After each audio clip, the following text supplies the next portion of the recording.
Hello everyone, this is Payal Tiwari. Welcome to my channel. In this video, we will study from sixth type of adjective, which is distributive adjective. So, let's start with its definition. तो distributive adjective का definition है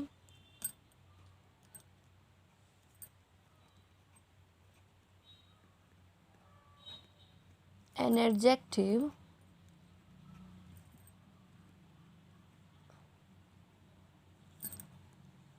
which carries the sense of distribution is called a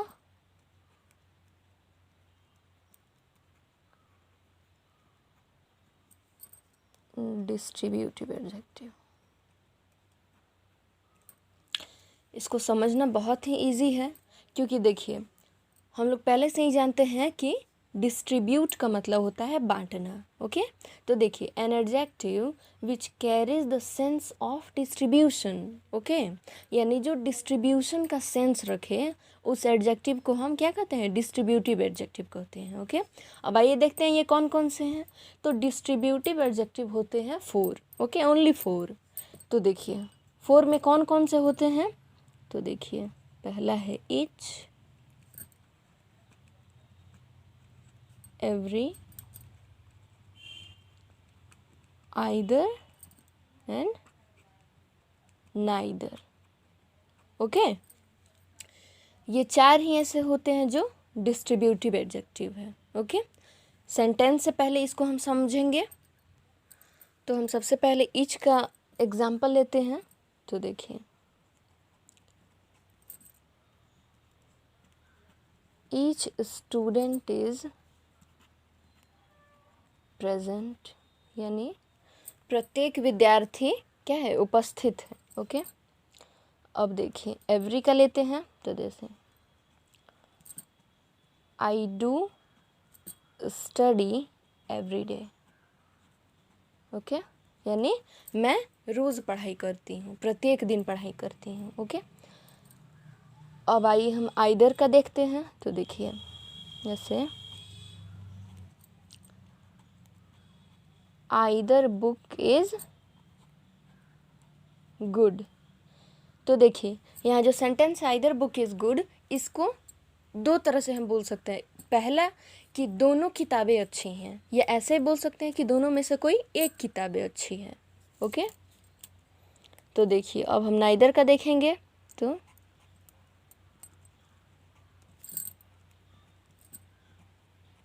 neither book is good, यानी दोनों में से कोई भी किताब अच्छी नहीं है. ओके, अब देखिए अब तो हम पहले सेंटेंस से जान गए कि ये चारों जो हैं डिस्ट्रीब्यूटिव एडजेक्टिव, उनको हम सेंटेंस में कैसे यूज़ करेंगे. ओके, अब हम जानेंगे चारों को एक एक करके कि चारों का क्या रूल है, कैसे उन्हें सेंटेंस में यूज़ किया जाता है. ओके, चारों का हिंदी क्या होता है. तो आइए हम स्टार्ट करते हैं. अब देखिए पहले ईच से स्टार्ट करते हैं. तो ईच जो है वो, ईच को हिंदी में कहते हैं प्रत्येक. ओके, प्रत्येक. और ईच जो है वो क्या है? प्रोनाउन भी है प्लस एडजेक्टिव भी है. ओके, यानी ईच सेंटेंस में प्रोनाउन के जैसा भी यूज़ किया जा सकता है और एडजेक्टिव भी बन सकता है किसी सेंटेंस में. ओके, अब इसके एग्जाम्पल हम देखते हैं. ओके, जैसे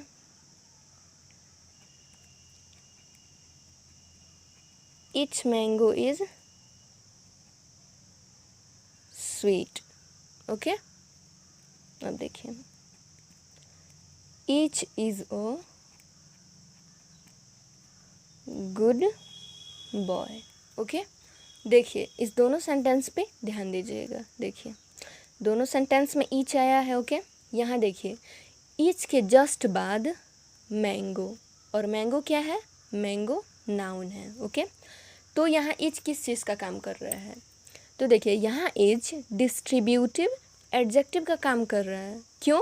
क्योंकि एडजेक्टिव के जस्ट बाद नाउन आता है। ओके, तो यहाँ इच जो है ये एडजेक्टिव है। कौन सा एडजेक्टिव? Distributive adjective. ओके, अब यहाँ हम ध्यान देंगे। Okay, each is a good boy, यानी प्रत्येक अच्छा लड़का है। ओके, तब अब देखिए, अब यहाँ पे जो ईच है उसके बाद कोई नाउन तो नहीं है, मतलब उसके जस्ट बाद तो कोई नाउन नहीं है, तो यहाँ ईच किस चीज़ का काम कर रहा है? प्रोनाउन का। ओके, एक चीज़ हमेशा दिमाग में रखिएगा कि किसी भी सेंटेंस में जो सब्जेक्ट होता है, ओके, जिसके साथ जैसे नाउन नहीं आया है यहाँ, तो सिर्फ जो सब्जेक्ट का काम करता है वो वर्ड या तो नाउन होगा या तो प्रोनाउन होगा। ओके, इन दोनों के बगैर एडजेक्टिव भी नहीं आ सकता है। एडजेक्टिव जब भी आएगा नाउन या प्रोनाउन के साथ ही आएगा।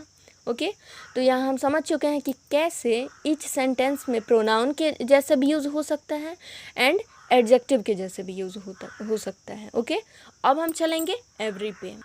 अब देखिए एवरी का हिंदी भी होता है प्रत्येक। ओके, दोनों का हिंदी प्रत्येक होता है। ओके, ये बाद में हम नोट में इसको डिफरेंशिएट करेंगे इन दोनों के बीच। अब देखिए, अब एवरी जो है वो सिर्फ एडजेक्टिव है।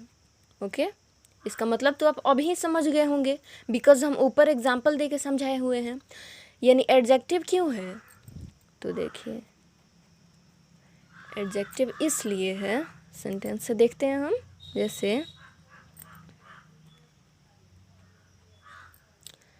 जैसे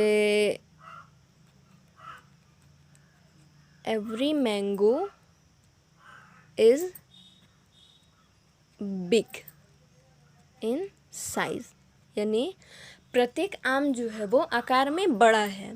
ओके, ध्यान दीजिए, एवरी के जस्ट बाद मैंगो, यानी एवरी को हम जब भी किसी सेंटेंस में यूज़ करेंगे तो एवरी के बाद हमेशा ही एक नाउन होगा।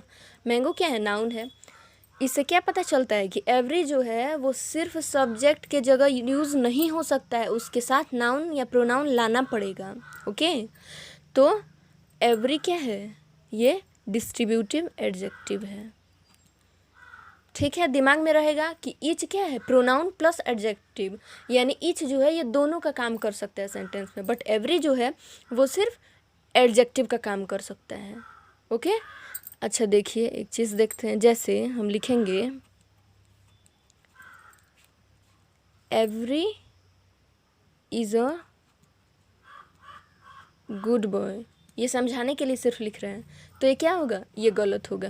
यहाँ ध्यान देंगे कि जब भी हम एवरी विदाउट साथ में सब्जेक्ट नाउन के साथ लिखते हैं तो वो सेंटेंस गलत होता है। यानी एवरी सिर्फ एडजेक्टिव है जो सिर्फ नाउन या प्रोनाउन के साथ यूज़ हो सकता है उसका। ओके, सिंगल ये सेंटेंस में नहीं आ सकता है। ओके, इसको हमेशा अपने दिमाग में रखेंगे। ओके, अब हम चलते हैं किस पे? आइदर पे। तो देखिए आइदर को हिंदी में हम क्या कहेंगे? आइदर का हिंदी होता है दो या दो में से एक। ओके, आइदर का मतलब होता है दो या दो में से एक। ओके, और आइदर क्या है? प्रोनाउन भी है प्लस एडजेक्टिव भी है, यानी आइदर सेंटेंस में प्रोनाउन का रोल भी प्ले कर सकता है एंड एडजेक्टिव का रोल भी प्ले कर सकता है। ओके, एग्जाम्पल से देखते हैं कैसे। तो देखिए आइदर का हिंदी तो समझ गए, दो या दो में से कोई एक। ओके, तो देखिए जैसे हम एक एग्जाम्पल लेते हैं,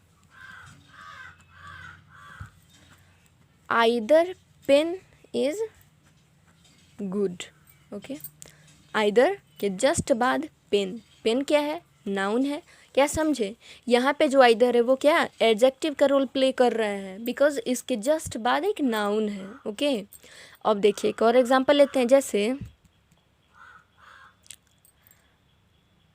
either is a good girl, यानी दोनों ही अच्छी लड़की है।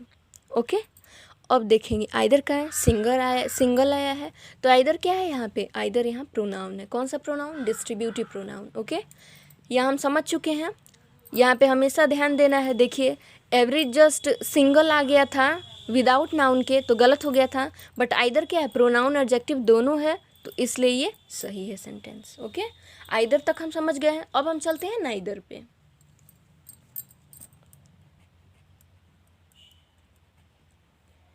नाइदर का हिंदी होता है दोनों में से कोई नहीं।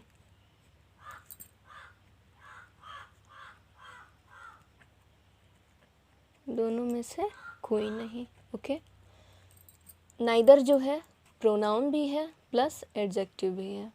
ओके, यानी यहाँ एक चीज़ दिमाग में रखिए कि डिस्ट्रीब्यूटिव एडजेक्टिव कौन कौन से हैं, each, every, either, neither. Okay, इन चारों में से सिर्फ एवरी ही ऐसा है जो सिर्फ एडजेक्टिव है, नहीं तो ये तीनों जो हैं ईच, आइदर, नाइदर, ये तीनों प्रोनाउन प्लस एडजेक्टिव है, यानी दोनों का काम कर सकते हैं सेंटेंस में। ओके, अब देखिए इसके एग्जाम्पल देखिए। जैसे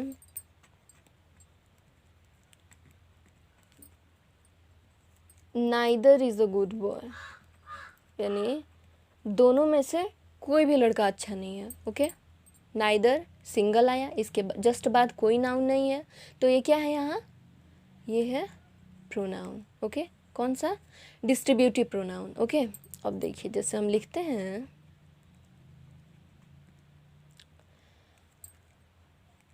neither knife is sharp. Okay, knife मतलब क्या होता है, चाकू। Neither knife is sharp, neither के बाद क्या आया है, नाइफ। नाइफ क्या है, नाउन है, तो यहाँ नाइदर क्या है, डिस्ट्रीब्यूटिव एडजेक्टिव है। जस्ट बाद नाउन आया है तो ये क्या बन गया, एडजेक्टिव का रोल प्ले करने लगा। ओके, तो नाइदर नाइफ इज शार्प, यानी दोनों में से कोई भी चाकू शार्प नहीं है। ओके, तो अब हम चलेंगे नोट पे। कुछ नोट हम लिख लेते हैं, बहुत इजी है, घबराना नहीं है। अब देखिए note number 1, each, every, either, neither के बाद सिंगुलर काउंटेबल नाउन आता है। ओके, नोट में ऐसी ही चीज़ें हैं जो हम ऊपर ही पढ़ लिए हैं, बट नोट में लिखने से क्या होगा, हम उसको नोटिस करेंगे। ओके, हमेशा देखते रहेंगे उसे, तो दिमाग से जाएगा नहीं। तो देखिए इसका एग्जाम्पल देने की कोई ज़रूरत नहीं है, क्योंकि ईच, एवरी, आइदर, नाइदर सब में जो दो दो ठो एग्जाम्पल दिए हुए हैं हम, तो उन सब में हम देख सकते हैं कि ये जो चारों डिस्ट्रीब्यूटिव एडजेक्टिव के रूप में आए हो या प्रोनाउन के रूप में, इनके बाद कभी भी सिंगुलर काउंटेबल नाउन है। ओके, यहाँ पे ये देख लीजिए, नाइफ, नाइफ क्या है, सिंगुलर है, अगर ये प्लूरल होता तो यहाँ नाइव्स होता। ओके, बॉय क्या है, सिंगुलर है, प्लूरल होता तो वहाँ बॉयज़ होता। तो ये हमेशा दिमाग में रखेंगे कि डिस्ट्रीब्यूटिव जो एडजेक्टिव है ये चारों, ईच, एवरी, आइदर, नाइदर, इनके बाद कभी भी सिंगुलर काउंटेबल नाउन ही आता है। ओके, नोट नंबर 2, ईच जो है वो दो या दो से अधिक का बोध कराता है। ओके, ईच जो है वो दो या दो से अधिक का बोध कराता है। वहाँ बताए थे कि ईच को भी हिंदी में प्रत्येक कहते हैं, एवरी को भी प्रत्येक कहते हैं, लेकिन दोनों में डिफरेंस क्या है। ओके, डिफरेंस तो होना चाहिए, तो यहाँ हम समझेंगे। तो देखिए एवरी दो से अधिक का बोध कराता है। ओके, समझ चुके हैं हम। ईच जो है वो अगर कोई दो चीज़ें हैं तो उसके लिए इच आ सकता है, बट दो चीज़ों के लिए एवरी नहीं आएगा, दो से ज़्यादा चीज़ों के लिए एवरी आता है। ओके, तो इच दो या दो से अधिक के लिए, और एवरी सिर्फ दो से अधिक के लिए, दो के लिए नहीं। ओके, समझ चुके हैं हम।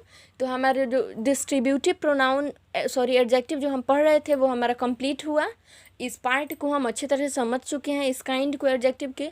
अब हम चलेंगे इंट्रोगेटिव एडजेक्टिव पे। ओके, तो देखिए 7th काइंड जो है हमारे एडजेक्टिव का वो है इंट्रोगेटिव एडजेक्टिव। डेफिनेशन देख लेते हैं इसका। तो देखिए इसका डेफिनेशन है,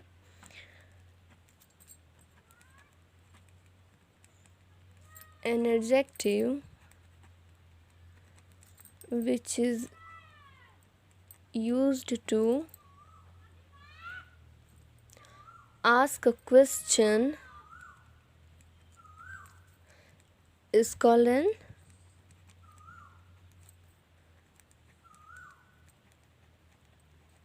इंट्रोगेटिव एडजेक्टिव। ओके, यानी वो एडजेक्टिव जो प्रश्न पूछने के काम में आए उसे इंट्रोगेटिव एडजेक्टिव कहते हैं। ओके, ये कौन कौन से हैं? ये सिर्फ 3 ही हैं। कौन कौन से? What, which and whose.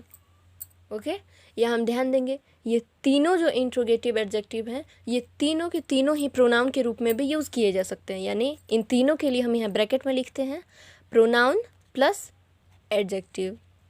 Pronoun हम पढ़ चुके हैं, आप उसमें जाके देख सकते हैं कि इंट्रोगेटिव प्रोनाउन में ये तीनों आपको मिल जाएंगे। ओके, तो ये तीनों जो हैं वो प्रोनाउन भी हैं और एडजेक्टिव भी हैं, ये दिमाग में रख लेना है। अब आइए हिंदी में जानते हैं। व्हाट मतलब होता है क्या। ओके, कौन सा भी कभी कभी आ जाता है व्हाट का हिंदी। अब देखिए विच मतलब कौन सा और हुज मतलब किसका। ओके, एग्जाम्पल देखते हैं। व्हाट का पहले देखेंगे हम। तो देखिए व्हाट का सेंटेंस देखते हैं व्हाट से, जैसे व्हाट इज़ योर नेम। सबसे easy sentence, what is your name, आपका नाम क्या है। ओके, व्हाट जो है इसके बाद कोई नाउन नहीं है, तो चूंकि यहाँ कोई नाउन नहीं है इसके जस्ट बाद, तो ये क्या है? एडजेक्टिव है। कौन सा? इंट्रोगेटिव एडजेक्टिव है। ओके, एक और सेंटेंस लेंगे। सॉरी देखिए व्हाट के बाद यहाँ कोई नाउन नहीं है, तो ये क्या? ये तो प्रोनाउन ना हुआ। एडजेक्टिव तो तब होता जब इसके बाद कोई नाउन होता। ओके, तो देखिए what colour do you like, तुम्हें कौन सा रंग पसंद है। तो देखिए व्हाट के जस्ट बाद कलर है। कलर क्या है? कलर एक नाउन है, और चूंकि नाउन के पहले आया है व्हाट, तो यहाँ क्या है? व्हाट इंट्रोगेटिव एडजेक्टिव है, तो यहाँ एडजेक्टिव का काम कर रहा है व्हाट। अब हम विच से देखेंगे। ओके, तो देखिए जैसे हम लिखते हैं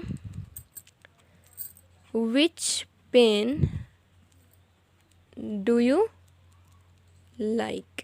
ओके, यानी तुम्हें कौन सी कलम पसंद है। तो देखिए विच के जस्ट बाद पेन। पेन क्या है? एक नाउन है, चूँकि नाउन के पहले है विच, तो यहाँ क्या है? एडजेक्टिव है। ओके, तो कौन सा एडजेक्टिव? Interrogative adjective. ओके, अब देखिए विच का हम ऐसे भी सेंटेंस लिख सकते हैं कि which is your favourite hero. Okay, which is your favourite hero, तुम्हारा पसंदीदा हीरो कौन सा है। तो यहाँ देखिए विच सिंगल है, विच के बाद कोई नाउन नहीं है, तो यहाँ विच किस चीज़ का काम कर रहा है? प्रोनाउन का, एज अ सब्जेक्ट काम कर रहा है। अब देखते हैं हम हुज का। ओके, जैसे हुज इज़ दिस पेन, यानी ये कलम किसकी है। देखिए हुज के जस्ट बाद कोई नाउन नहीं है, चूँकि इसके बाद कोई नाउन नहीं है, इसलिए यहाँ हुज क्या है? प्रोनाउन है। ओके, हुज यहाँ प्रोनाउन है। एक और देखते हैं इसका एग्जाम्पल, जैसे whose book was that. Whose book was that, यानी वो किसकी किताब थी। ओके, बुक क्या है? बुक एक नाउन है, तो यहाँ हुज क्या है, चूंकि नाउन के पहले आ रहा है तो क्या है ये एडजेक्टिव है। ओके, तो देखिए इंट्रोगेटिव एडजेक्टिव को हमने अच्छी तरह से पूरा कंप्लीट कर लिया है। तो आज हमने क्या क्या पढ़ा, distributive adjective and interrogative adjective. अब देखिए होप करते हैं कि आप दोनों काइंड के एडजेक्टिव को अच्छी तरह से समझ चुके होंगे। सिर्फ यहाँ क्या कहते हैं एडजेक्टिव को नहीं समझाया गया है, जो एडजेक्टिव्स हैं जैसे डिस्ट्रीब्यूटिव एडजेक्टिव या इंट्रोगेटिव एडजेक्टिव, इन्हें पूरा डिटेल में बताया गया है ताकि आप यूज़ भी कर सके सेंटेंस में। ओके, देखिए पढ़ना अलग बात है, यूज़ करना अलग बात है। ओके, तो जितना आप पढ़ रहे हैं, जितना आप सीख रहे हैं, उसे अपने यूज़ में भी लाइए ताकि उसका फ़ायदा हो, ताकि वो दिमाग में हमेशा के लिए बैठ जाए कि ये जो एडजेक्टिव है या जो प्रोनाउन है या नाउन, इसको इस सेंटेंस में हम कैसे यूज़ करेंगे। Okay, so thank you everyone.